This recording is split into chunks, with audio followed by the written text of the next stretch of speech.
Bundan bir necha soat avval ko'p xotinlik bo'yicha bir video qo'ygandim. Bir qancha ilmsiz odamlar bunaqa tarzda kommentariy qoldirgan. Ya'ni sen kimsan? Sen Allohdan zo'rmisan? Allohim 4 ta xotin olishlikka ruxsat berib qo'ygan deb. Men bunaqa ilmsiz, johil insonlar bilan tortishib o'tirmayman. Bular meni darajam emas. Lekin men shunaqalarga baribir yana tushuntirib berib o'tib ketaman. Tushunmaguncha men tushuntiraveраman. Men huquqni, qonunni davlat belgilab qo'ygan tartibotni tushuntirib beryapman oddiyroq qilib. Islomiy diniy fatvo chiqarib berganim yo'q, hukm chiqarib berganim yo'q. Dinga bizning hech qanaqa e'tirozimiz yo'q.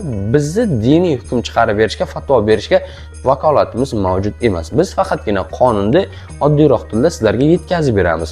O'zbekiston Respublikasi dunyoviy davlat. Dunyoviy davlatda oilaviy munosabatlar qonun bilan tartibga solinadi.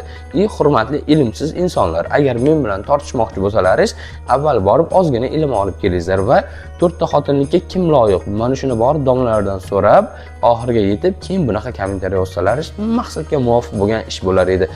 Yana bitta qiladigan ishlaringiz bor. Mana oqib turgan burunlaringiz bor, o'shani futbolkani chappa qaytarib shuni artib yuboringizlar, chiroyli ish qilgan bo'lasizlar.